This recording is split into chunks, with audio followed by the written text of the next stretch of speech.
Hello, hello. What's up, y'all? Thank you for tuning in to Soulcast. This is a podcast where we allow the soul to broadcast information, knowledge, wisdom, quotes, opinions, and so much more. Reminding everyone who is listening that this is only, and I mean only, for informative purposes. I only speak from my own experiences, okay? What is spoken on Soulcast are my truths, my beliefs, and it's all based off of what I've learned from others around me, what I've read in books, and what I experienced entirely on my own. Soulcast is here to express, shine light on, and challenge all things mental, spiritual, emotional, and physical. Everything is up for discussion over here, okay? Feel free to email us for topics you'd like us to discuss. It'll be below in every episode details, okay? Now, let's get into the good stuff. I'm Mila Nunez, your host. Let's talk about it.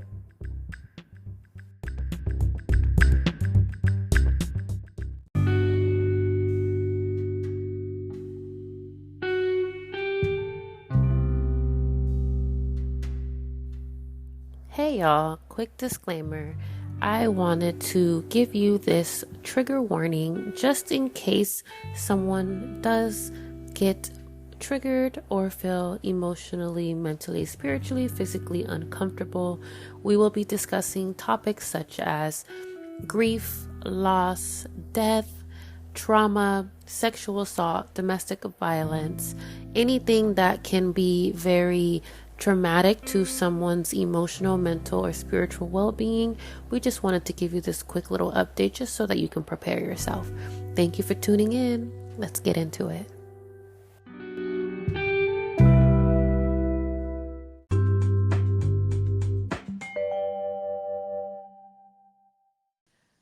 Good morning or good afternoon, wherever you are. Good night if you're listening at nighttime. Welcome to Soulcast. This is Mila. I am interviewing Fareed. We are going to be talking about a lot of cool things today and getting deep. You know, we don't like to stay on the surface. We like to swim below in the deep flow, get in the nitty gritties. Hi, Fareed. How are you? Welcome to Soulcast. Good morning. How are you? I'm doing pretty good. It's sunny finally. It's been rainy and cold over here, so the sun's out and I'm feeling nice. How are you? Oh my goodness. It's been raining over here lately too. Right now it's like overcast and I hate it. It's a mood affector, right? It Like is. you just want to stay home in bed, do nothing. It's so depressing. I'm glad you agree. So what brings you on? Like what brings you here to Soulcast? What are you wanting to talk about and give our audience, information on? I kind of want to talk a little bit about mental health. Mm. And I know it's a huge topic and I kind of wanted to just bring it up a little bit, Mm-hmm. bring more awareness to the subject. I know it's, sensitive for some people, but I want to bring it up. And I also, agree with that. Go ahead. and a little bit of like sexual violence and bringing awareness to that, Mm-hmm. but mainly mental health issues, which I mean they kind of correlate. So Yeah, I was going to say that. I was going to ask like what part of mental health do you want to like focus on and like which aspects? And you saying with sexual trauma, I think that's what you said, correct? correct, yeah. All right, and what do you do for a living? Like what do you do for your work? You know, your soul's work, your income work, all of that thing. Like what do you tell us about who you are? I'm a home health nurse. I've been a nurse for about 5 or 6 years now. Mm-hmm. I've been in the field for forever. Like I started off as a caregiver, then a CNA, and a medication technician. I Mm-hmm. always knew I wanted to be a nurse ever since I was young, taking care of my mom. Mm-hmm. Um, So yeah, that's what I do. I enjoy it. I love home health. I can make my own schedule. Mm-hmm. Um, I still get plenty of experience, even though I'm not in a hospital setting.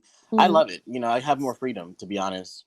I love that. That sounds like you're still being able to contribute to obviously caring for other people and individuals without the setting of being in a hospital all the time. Because I know sometimes that can be very overpowering. It could be draining and also just too much, something overwhelming sometimes for people. Oh So yeah. I've heard. Oh yeah. It gives me so much anxiety. I've worked at two Yeah. different hospitals, and it gives me a lot of anxiety just walking through the doors. So I can only imagine me as a patient. I'm just like, I don't know if I want to be here. So I can only imagine just working in it on a regular basis. right. How did you come to be like a home health care giver? Like, how did you go about that?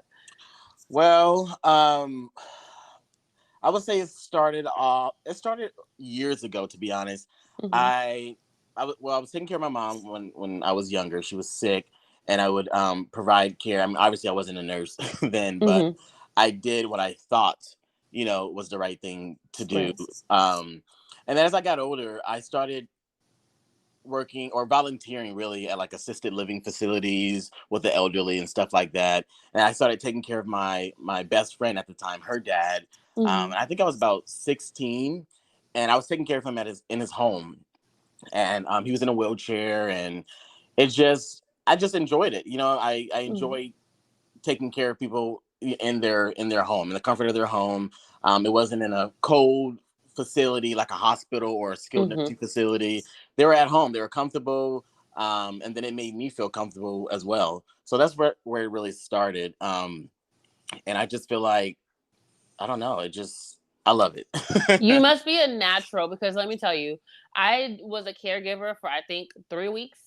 Uh I huh. think, yeah, and I was like, I an at home caregiver, so I was just like, I don't know how you do it because I think for me, I'm very sensitive, so I feel like, oh my god, am I invading their space? Like this is very vulnerable, right? Right. Especially like not even just if they're like disabled, but if they are older and they don't have the ability to. And for me, I get so sad, you know? Right. And so like for me, I think it was just overwhelming and like I was like, oh my god, I think I'm gonna just stick to like the actual mental health side. Like I try at least I tried it, right? Right. Right. And I wanted to see if that was something I can do. I wanted to give back in a way and I just want to give my props and my kudos to you because I didn't last that long being able to do that. And I think you're a very strong individual for making that your life's work. Like I respect it so much. Thank you. Yeah, I just try to, just imagine like they're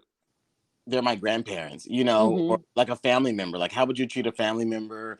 Don't make them feel weird, Mhm. or embarrassed. Make them feel comfortable. That's what Right. I think about, and it works. And I'm just genuine. Mhm.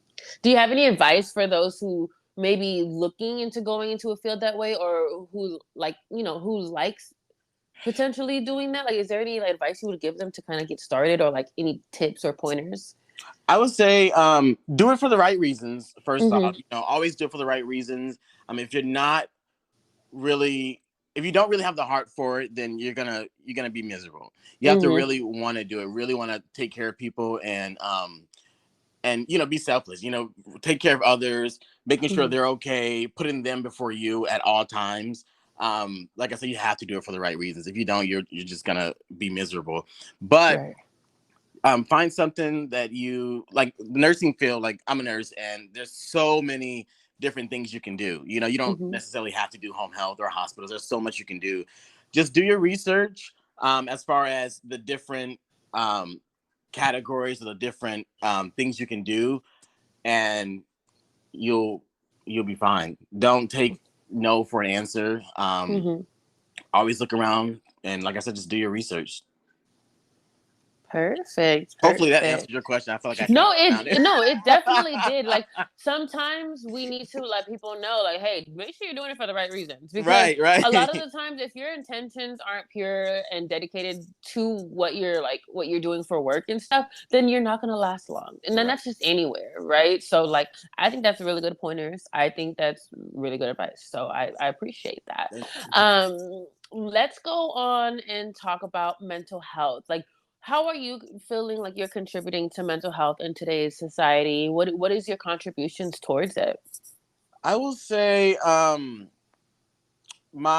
started a nonprofit organization, and Mhm. we provide resources to individuals who are victims or survivors of sexual violence, Mhm. and we offer so many different things when it comes to like mental health. We have different resources that we can get you in contact with, like therapists in the area, Mhm. um, self awareness activities, just things like that. So I feel like me personally, I help give back in that way by Mm-hmm. starting the nonprofit organization and just being there for people who reach out to me on a daily basis. I didn't know that we'll, we would come like this far, but I'm Mm-hmm. very grateful and very happy. A lot of people, they'll go on my business page Mm-hmm. and they'll read about it, they'll go on the website, but then they'll come back on my personal page to actually send me a message and kind of talk about what they've been going through. So I Mm-hmm. appreciate that as well. Please let us know, like, more information about your nonprofit organization. I want people all around who's listening to have access to that. Yeah, it's posterity, a safe place.org. That's posterity. Some people confuse it with prosperity. Prosperity, yeah. Yeah, but it's posterity, which means future generations. And I chose that name because I'm hoping that will help future generations to talk about things more when it comes to like sexual assault or just mental health in general. I agree. So that's why I chose that name. So yeah, posterityasafeplace.org. And we offer a lot of different things, education, different resources. We have like a military page that we just started maybe a few months ago. Mm-hmm. Um, just different things, support groups. We had for a while the self-defense classes, Mm-hmm. but sometimes that can get kind of, I don't, some people, some people, and that's another thing too. Caring what people think sometimes that can obviously affect your mental health. Because Mm-hmm. when I first started this organization, I just went in like, okay, I want to do this, I want to do that, I want to do this, I want to do that. Then you start hearing, certain people, do you think you should do that, or do you think you should do this? And it starts to Mm-hmm. affect you. Like, dang it, now I'm doubting myself. Right. So, but for the most part, I mean, I did everything that I really wanted to do, and the website is there. I'm here. The team is here. If you need us, you can reach out to any one of us. Everybody's contact information is on the website and their Mm-hmm. social media. So yeah, just feel free to reach out. Definitely. I'll be putting that inside the episode details down below. So you guys would just click that. If you need a contact, I'm pretty sure he has a tab or a menu so that you'll easily access to that. Right. It's funny because well, it's not funny, but it's just like it's nice to have a full circle and have a conversation because I remember the way we connected was because you were interested in like my body positivity workshops and then Yes. learning about what you do for your nonprofit organization. I was like, that's beautiful because I've experienced, obviously, I think I've talked a little bit about it with you, where I've experienced sexual trauma and abuse at a very young age. Right. Right. And so how it affected obviously myself. So I want you to kind of dive into um your knowledge and how you support and like what your thoughts and opinions are about sexual trauma, violence, abuse, and how it contributes to like how it reconstructs your central nervous system or how it changes your thought processes and your emotional reactions and like I want to hear your thoughts and your opinions on all of this. I will say, sexual violence is like I said, it's a sensitive topic Mm-hmm. for a lot of people, and some people are more, how would I say, more, I guess, comfortable than others when it comes to Mm-hmm. like they're talking about it or trying to work through it. But I would say it affects. I mean, I feel like it affects you for a while, and for Mm-hmm. a lot of people, it affects them their entire life. Mm-hmm. Um, just your daily living. You're either paranoid, you're anxious, you're it's hard for you to trust people. It can affect your personal relationships, with your spouse or just with a friend. Mm-hmm. And I would say not talking about it, honestly, I personally I feel like it makes things worse because you feel like you're not getting it out. Nobody's listening. You feel like you can't Mm-hmm. talk to anybody. You're being judged, especially for men. Men don't like to talk about Mm. it because they feel that they're less masculine. They feel that they're going to be judged. And just the other day, I heard a guy saying, that basically people don't take men serious when they talk about sexual violence or Mhm. assault. And he's right. Some people feel like that, and I used to feel like that. People won't take it serious, but that also encouraged me to and motivated me to start my nonprofit organization. Mm-hmm. People need to know that there's also men out there who that this happens to, not just females, and Right. that we should include everyone in it because it doesn't discriminate at all. It's not a specific race or a specific age, or gender. It doesn't matter. It happens to so many people and so often. I was going to say that. I completely agree. I was like, sexual violence is just that, sexual violence. It Yeah. doesn't matter the gender, age, race. That doesn't matter, So Yep. like, I believe like, I don't think, I think if something is going against somebody's choice or decision and it's being forced, they're being forced to change it or it not being accepted regardless, like, that is not disrespectful and Right. nonetheless, so it doesn't matter if it's a woman who sexually violated a male or male on male or woman on woman. Like it shouldn't be taken less serious regardless of the fact that somebody's getting hurt at the Right. end of the day. Right. Exactly. Mm-mm. So, with that being said, like, what I remember you saying that, like, it could affect people for, their entire lives. So, like, what do you recommend um, for those who are wanting to get out of that and don't want that to be their initial reaction or their initial way of just looking at life? Like, how do you help those? And, like, what are your advice on that? I would say find someone you trust, someone you can really talk to, and just kind of open up to them. You can do it Mm-hmm. little by little.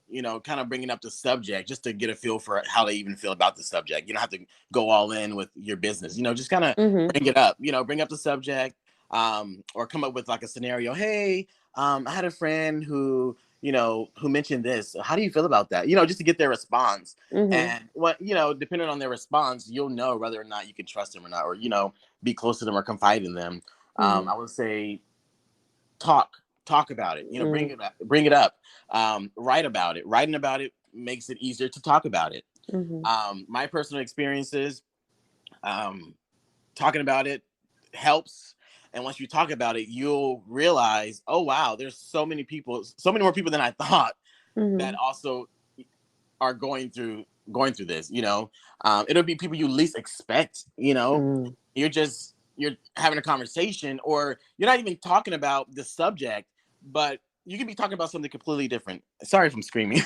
No, you're not. You're just passionate. You're not screaming. but but yeah, you can be having a completely different conversation. Like me, I was having a completely different conversation with someone, and we were both talking about something completely different, and I want to say we paused for about 3 seconds, Mhm. and then he just slowly started talking about his experiences, and then I started slowly talking about mine, and then we just started talking, and we just opened up to each other, and it was like, oh my gosh, I cannot believe I just opened up to this stranger. But Mhm. he made me feel so comfortable, and I don't know even remember how we got to the subject because we were talking about two different things. Mhm. And so I say, like, talking about it helps. Writing about it helps. It really does. For me, writing helps a lot, and it just makes me feel better. It really does. It makes me feel like there's a weight lifted off my shoulders every time I write. I don't know, it brings me joy. No, I understand that, and I am on the same page with you on that. Writing gives you a very safe space to be able to express whatever it is that you need to put on paper without judgment. No, there's no good, there's no bad. It just is what it is, and you get to express, and that is your sanctuary. That is your safe space, and nobody can take that away from you.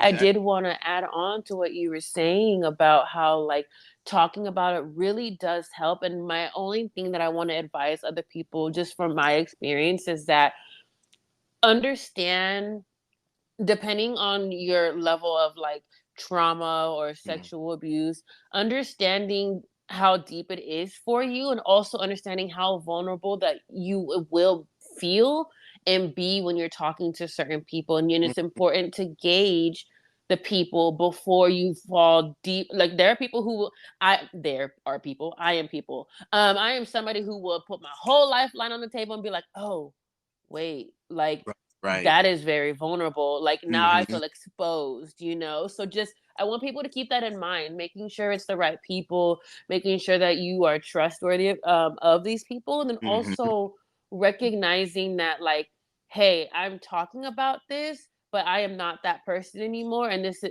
kind of detaching from it, because some people out there, I hate to like be the one who, the pessimist, because I could be optimistic, but I could also be very pessimist too. Like, Right. Right. there are people who do feed off of stuff like that, and we Mm-hmm. and we don't want to put ourselves in risk or in danger of potentially feeling that vulnerable again, Right. or taken advantage of. So just keep that in mind, y'all. Yeah, and like you said, some people, everybody's trauma level is different too. So Mm-hmm. you don't know where everyone else is when it comes to their healing journey. So just bringing it up to people, be cautious. Mm-hmm. There are people who feed off it, and there's people who won't sympathize or empathize with you at all. Mm-hmm. You gotta tell them, and they'll be like, okay, and you're like, Right. that wasn't the response that I was looking for, but then Mm-hmm. then obviously they're not the person you talk to about that subject with, you know. Exactly. And we cannot control other people's like responses Mm, or their reactions to what we tell them. Like you said, you'll gauge once you bring something up and you see how they respond and where they're at. That gives you that's where you have to do your own study and your own, like, have your own awareness about, like, okay, this is not the person I can have these conversations with, and that's okay. right. Just being able to be like, all right, now I know I can just talk about this with this person. Or, if they're the type of person you can dive into and say, hey, like, I noticed that, if they're aware. Some people, they don't have the awareness, they don't have the ability to also sympathize, empathize, or just allow that safe space for somebody without Hmm. judgment, or without, they don't, some people don't know what to do with it. It's I like was just gonna grief. say, yep. I was gonna say some people just don't know what to do with some information like that. They're like, okay, I'm your friend, I'm your homegirl, Right. but I don't know, like, what do I do? And that's okay. I was that one person. I was like, oh, and it's like, it's a lot to process. So just remember Right. that sometimes it's a lot for people to process. And I'm remembering that myself too. I'm just like, okay, you know what? I've had a lot more trauma or experience or this or that than this person. So, not to lower your expectations, manage your expectations, right? Exactly. Don't. And I Yep. think from my Exactly. experience, don't expect them to know exactly what to say. Right. It's not always like the movies. No, at all. It would be nice, but it's not. It's not. Right. There's Exactly. no transcript for this. I'm glad we can talk about it and kind of laugh about it, Mhm. because it helps too, It being able to talk does. about it and laugh about it. It helps, and just being surrounded by people who have also gone through the same, types of experiences. It helps.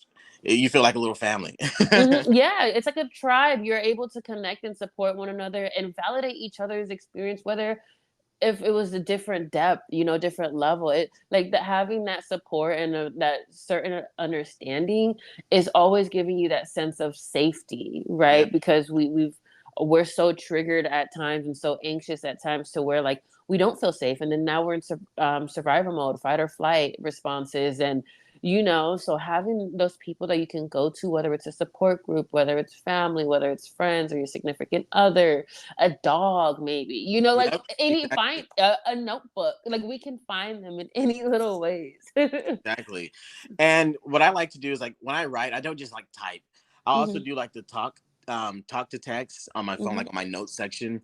And I'm talking, so it's almost like I'm Hmm. talking to someone, and I won't hold back because I know I'm not talking to anyone, but I Right. feel like, I'm talking to someone who's just not judging, or I'm just talking to myself, having a Hmm. conversation with myself, and it feels good to just get it all out and not get judged. Exactly. And just so you guys know, talking to yourself does not mean you're crazy. Nope. And even if you respond to yourself, it's not, I mean, it might seem a little weird, but it's not crazy. It's not. I think we always have this, like, trauma voice, and we also have this, like, healed voice, right? Or on the verge of healing. And so we're just trying to navigate how we want to go about things. And it's okay to talk to yourself. I Right. want to normalize talking to yourself. Yeah, I'm sorry, exactly. I do. Because I Because do it I all the do it. time. Right. I All be cussing myself the out sometimes. time. Yeah, the person I talk to, I be like, what? They're like, oh, I'm talking to myself. I was like, you gotta stop doing that. Like, yeah. I'm like, you don't have to stop doing that, but but I love that they do that, you know, because there's nothing wrong with talking to yourself. And it's good to also verbalize, you know, Oh that's yeah. a sense of manifestation, right? Verbalizing what you want, trying to figure out what you need. Like, it's okay, y'all. That's Right. we're just here to say it's okay to talk to yourself. It's okay, y'all. Oh my goodness, yes. Okay, so let's see. So now we talked about mental health, and we talked a little bit about sexual violence and like how to go about navigating on that healing journey and finding those safe spaces, right? Right. um in mental health and sexual violence, I want to dive deeper, and I don't know how to start and where to go. So I'm just going to ask you, like, how do you differentiate, I would say, mental health and like how your thought processes are, and how does sexual violence contribute to altering your mental health, you know, like what do you think specifically like it does, but besides obviously causing you to be paranoid, like what is the sensations in your body? Because I can talk about that, but I want to hear your thoughts about that. I will say, sexual violence, like I said, when I say it follows you, Mm-hmm. um, it can cause really, really bad, severe anxiety, Mm-hmm. depression as well, Mm-hmm. even PTSD. Mm-hmm. So, to me, that's how it correlates, because me with my experiences, um, just thinking about it sometimes gives me really, really bad anxiety, which can also lead to depression, because then you feel like, okay, what could I have done? Mm-hmm. I didn't do enough. Is Mm-hmm. there someone else I could save? And then you just, certain things can trigger it, and cause that PTSD. Mm-hmm. So to me, that's how it sort of correlates. Especially, I want to say, especially like anxiety and depression. Mm-hmm. To me, sexual violence really badly causes anxiety and depression. And Mm-hmm. you're just trying to figure out a way to navigate, um, and coming up with different coping skills, really, to deal with the anxiety and the depression. Um, in my opinion. I can understand that as well. Like when you're saying like anything and everything can trigger it, right? Right. And it all depends. Like there's no like I would say there's no depth or level that's required for it to be triggering. So like Exactly. PTSD is the real thing, Yeah. you know, and it takes like from my experience and from what I've like researched and learned, is that at that point it's like a biological thing at this point, Hmm. right? Where it's like your nerves is it's just like it remembers, and it's the sensations you get, like fast paced breathing and like Oh a heavy yeah. chest and throbbing mind, like my head starts throbbing and I feel so much pressure, and like Right. it's it's almost like it takes you back into a trance, right? And you're not Exactly. necessarily there, but that feeling is there, the pressure of whatever you experienced is there, and so you're kind of your body's kind of reenacting Hmm. that scenario. And so I would encourage people to be more mindful of like what's like I learned in therapy, which I'm in therapy too. And I learned in therapy, like being mindful and aware of the sensations that you're feeling. Right. If you're feeling fast paced breathing, okay, take a deep breath. Hmm. If you feel that your jaw's clenching, right? Or you feel like you can't sit still, you Exactly. know, like Yep. it shows up differently in different people. But for those who are a few that I recognize within myself, and like I start to think very like I'm a very paranoid person. I can be a very paranoid person. Let me change that. I can be a very paranoid person, and my trust issues are like they're there. They're like engraved in my body now, Oh you yeah, know. I So agree. right? So like you have to learn and literally take your time and learn how to trust people, and if they're even trustworthy. And then Exactly. also like it's hard because sometimes you do get triggered, and it could be off of a The word that smallest somebody thing. said, Yep. or the a slight body, like, because we start to pay attention to way body language and nonverbal cues, and just just understand, guys, that like when you have this kind of trauma, you start to pay attention more to the body. And I don't think we intentionally like do it, or I don't even think we're aware sometimes, but we study people's body, how they move, what they're doing. Like we pay attention a little bit more than others sometimes. Exactly. And little subtle movements can trigger us. I know for me, for a fact, like if somebody moves a certain way, I'm like, oh, why they move that way? What's going on? Yeah. And then, Right? yep, exactly. That's true. I get very paranoid as well. And it's really hard for me to trust anyone. Mm-hmm. It's really, really hard. And that's when I say sexual violence can also trickle down to your adulthood and stuff too, and just throughout your life. It's hard to trust people. Just the tiny amount of stress, Mm. can trigger it. It can be something so small, but if it's stressing me out, then I start thinking and I start doubting myself, and then all of a sudden I'm starting to think about things in the past, and Mm-hmm. what could I've done differently, and like I said, am I doing enough? And not having a support system, a lack of support system is really big. I think Mm-hmm. everyone needs some kind of a support system. It could be like total strangers and some kind of a like forum that you're on, like on Facebook or something, Mm-hmm. or like a close friend or just family. You need a support system. Um, you can't, you can try to get through it on your own as much as you can, but everyone needs a support system. Mm-hmm. And I'm gonna vouch for what he just said. Like we could try to do it alone, but we can only get so far. Yep. Because like I'm gonna be honest with you and everybody who's listening. My sexual trauma started at 7, and then my huge one was at the age of 13, which that's where my life changed, Right. right? Right. And I'm turning 30 in July. And I just started talking about my sexual trauma and my experiences with it 3 years ago. Right. And even that alone, opening up and being vulnerable and telling my family and my friends, and they're just like, wait, what? I would have Mhm. never known. Yeah, of course. I've been dealing with this for almost 20 years by myself, Exactly. So like I'm not used to having people. And then when I have those people in my corner, again, that paranoia, that trust, you're like, I don't even know if I can really trust them. And Mm. I like how you said the little bit of stress can literally put you back in that state. Exactly. Yes. Yep. Even if I'm at work and something stressful is happening, I'm like, oh my God, fight or flight, survival mode. Yep. Like, Exactly. boom. And you're overwhelmed and you're in that moment again, and you feel so Hmm. much pressure and you feel this and you feel that. Like, it's real, guys. I just want to validate everyone out there who has experienced this. Like, it's so real.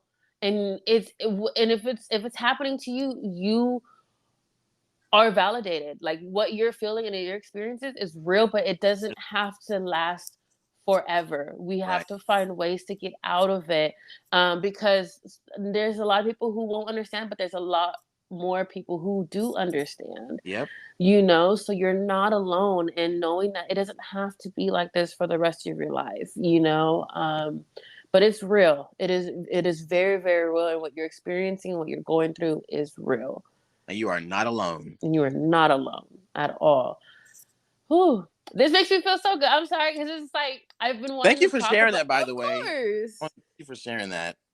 Yeah, I mean, like I said, I thrive on being authentic and making sure that I'm the most honest person with myself and others, Right. and again, we're not alone, and we have been brought up in a society to think that we got to do everything alone. We have to be independent. We have to strive, and that we don't need anybody. Right. We have to be That's so not true. tough, like. Exactly.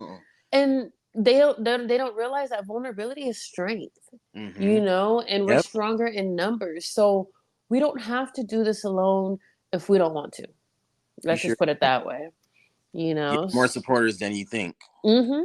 Exactly. And then 9 times out of 10, like our voices are so important, because we can say something and somebody not resonate and be like, okay, whatever. But then there's 12 people who are just like, I feel that and I can agree with Exactly. that. Yep. And that one person, not to say they're not important, because everybody's important, but those other 12 needed me, Yep. needed what I said, needed what you said, needed what that other, anything that you go through, I guarantee there's one other person who feels exactly how you feel. Exactly. Yep. And like I say, it can be the person you least expect it, I tell Yep. you, least expected. I'm like, oh my goodness, wow, Right, I just told them amazing. my whole life story. Yeah, they just told me theirs, and it felt great. I'm not embarrassed. I feel Right. great. It makes me want to talk about it even more. Exactly. And there's nothing wrong with it. And I want to normalize that, and like, I know sometimes we live in a world where we think everybody's going to be out to get us, and like Right. some people might be, but Right. what does that say about us? We're dope, right? Like Exactly. Yep. like, what does that say about us? If they want what we have, like, by the end of the day, don't give them that power. And even if you open up to somebody and you let them know and they do what they do with it, just know that they only have power over you if you let them. Let them. Yep. Yep. Yes. Man. I agree. Sorry, it's nice. It's nice to be able to talk with people who Girl, you got me over here understand. sweating. Nah. Man. Like, you got me over here, like, in my head, like, yep.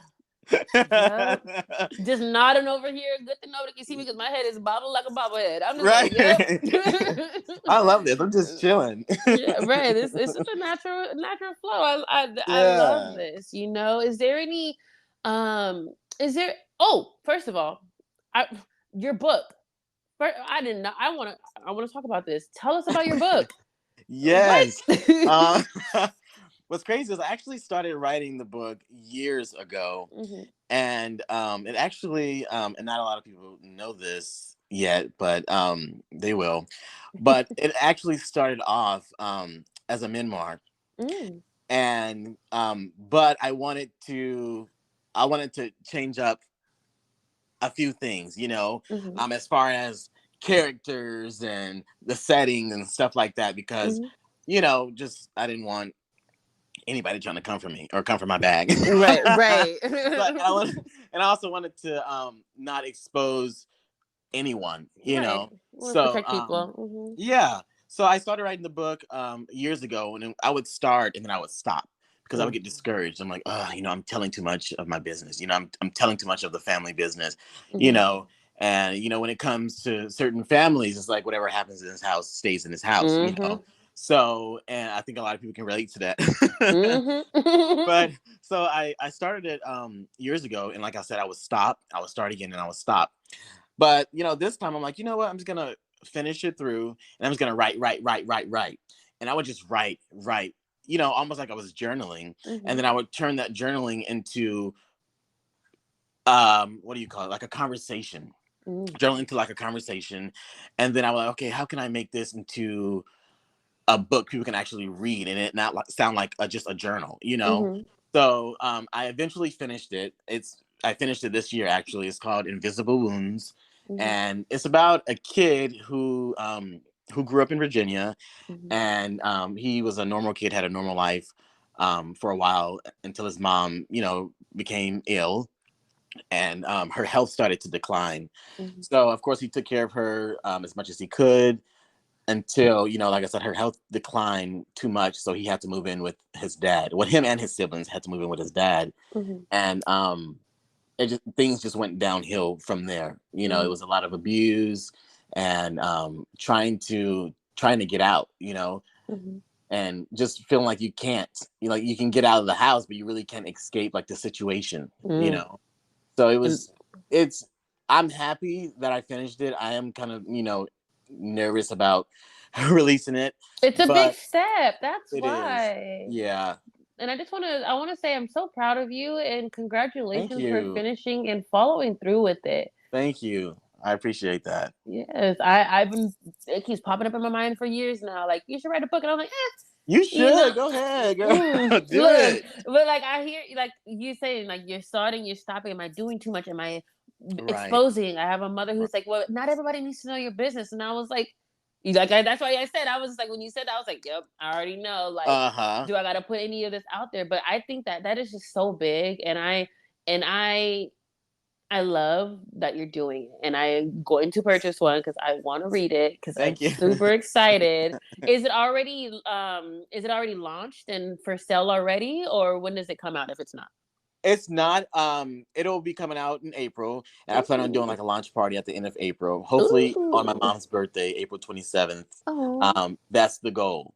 I didn't want to rush it, so Mm-hmm. if it's not completely ready in April, at the end of April, it for sure will be out in May. Okay. But it's completely finished. It's going through its second half of the editing process right now. Mm-hmm. Everything else is like already lined up. And so now I'm just waiting for me to be like, okay, yeah, this sounds good, because I've read it Mm-hmm. over and over and over, just to make Mm-hmm. sure I'm not saying too much. But then again, I'm like, you know what? If I do say too much or say a lot, I could be helping someone else, Yes. another kid or teenager or an adult, Mm-hmm. because I feel like it brings a lot of awareness. It really does, because some people don't realize, that either they're going through abuse or that they're even abusing, a loved one, or a Mm-hmm. child or, a family member or whoever. Yeah, so people don't even realize, like, the people don't even know what it looks like sometimes, Exactly. Some So people I think it's think love. So, that, yes, that part right yep. there. Like, we think this is love, we think this is that, and we don't notice it. And then to be reading somebody's book with all this information and what their experiences is and identifies, oh, that's what I was Yep. going through, Yep. so you could be saving somebody. So I'm, like I said, kudos and props to you, because that's a very challenging and a very vulnerable thing to do. Thank And you. that's power and that's strength, And I honestly. already, I already brought myself to the realization that, you know what, I may lose some people, Mhm. but I'm sure I would gain a lot of people, a lot of respect. Mhm. And I'm ready for it. It is what it is. Like I said, I'm nervous, but I'm also excited. I'm really excited. I worked hard on this, and Mhm. I think it'll help a lot of people. I believe so. And I want to touch back and let you know, and others too, that when you talk about your life, your experiences, and you lose those people were never for you. And Exactly. so you might lose some, but you will most definitely gain, because you're making space for those who are willing and able to support and love on you the way you need it. Exactly. Yep. So Some people are that's just seasonal. That's what they say, huh? right. That they're just seasonal, not a lifetime. But I also wanted to say too that you're like, it's amazing that what you're doing, and that, like, you've come to that realization, and accepting that that may also happen, because that's what my fear is at times too. It's like, oh my god, I'm going to be exposed and I'm going to lose people, and people are going to Right. hear me and they're going to talk about, why did you put this out there, da, da, da, da. Like, I know that's about me, like all that, Right. in worrying about that. But it doesn't matter, because you're talking about your experience, it's your Exactly. story. And just for you, like you personally, if you decided to, write a book, you could always, like me, it's mine is fiction inspired by true events, because Mm-hmm. you can change characters. People don't need to know exactly who you're talking about in the book when it comes to certain things. Mm-hmm. You can always use a different person, which will also help, because you feel good by talking about it and putting it out there. But it's not Mm-hmm. like I'm not trying to bash anybody or make anyone, Right. horrible or bad.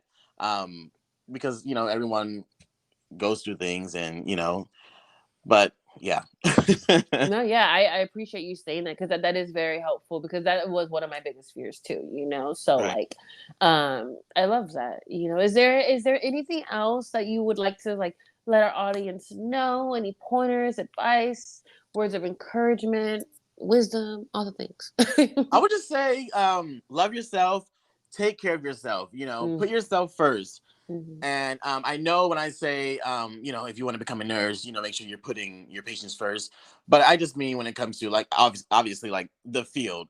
But you mhm, need to put yourself first always. Your mental health is very, very important. mm, If your mental health is not right, you will not be all right mhm, physically, mentally and stuff. So just take care of yourself, love yourself.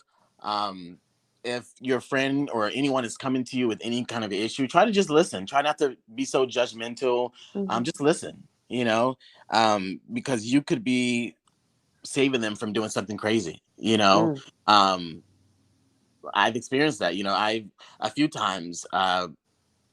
someone have come to me, or people have come to me, and I listened and gave them a little bit of feedback. We really just listened, and I saved them from doing something that they would have probably regretted, you know? Mm. So it goes a long way. I'd say take care of yourself. Listen, if someone is trying to talk to you, don't be so judgmental. Mhm. Yeah, just take care of yourself. Take care of yourself. You cannot help others if you cannot help yourself. Exactly. Right. Yep. So I appreciate you so much for coming on and having this discussion and talking with us about all of this. Like it's very useful and beneficial information, and you're just such a ball of joy. I love it. Energy is just on 10, and I'm here for it. And I think that just goes to show everyone that, like, we are not our trauma, like, we can still enjoy life, we can still be happy, we can still change and have a fulfilling and joyful life, Right. And like you say, I'm not broken. I'm just heartbroken. Yes. I was Oh, listening you to. listen. Yes, I love that. I was like, oh my gosh, I have to see if she'll let me put this on my website or something, because that was Yes. amazing. It really was. Words from my abuser was amazing. So I loved it. Thank I you. I loved appreciate that so much. I was scared. Like I told you, I was scared. I was like, okay, that. like, even just as surface level as it is, I was like, it's still my voice, it's still my experience, and Right. it's challenging. But I knew as soon as I put it out there, I got so much feedback, and I was like, okay, so Yes, girl. people need this. So Yep. continue to share your story and share your light, Oh yeah. Oh not yeah. just your pain but your light and your Yep. and your and your beauty. Yep. um Thank you so much, and I appreciate you again. Your energy is amazing. We will probably talk again, and once Oh yeah, I would love this that. launches, I want to go deep. I want to talk about the book when it comes out. Yes, for That's what I want to sure. do. Oh yeah, I'll send you a copy first. Yay. So that way you're already, Yes, I'm gonna read it out, and then, like, now we're gonna have a whole episode on the whole book. Yes. Oh yeah, yeah. Well, Thanks for having me, Mila. I really appreciate it. And keep doing everything you're doing too, because you're helping a lot of people. You really are. thank you, and I'm gonna keep doing it as long as you keep doing it too. Yes. Let's do Let's it. get it. All right, Fareed, you have a good Saturday and enjoy the rest of your weekend. Okay. Thank you. Same to you. All right. Bye. Hun. Bye.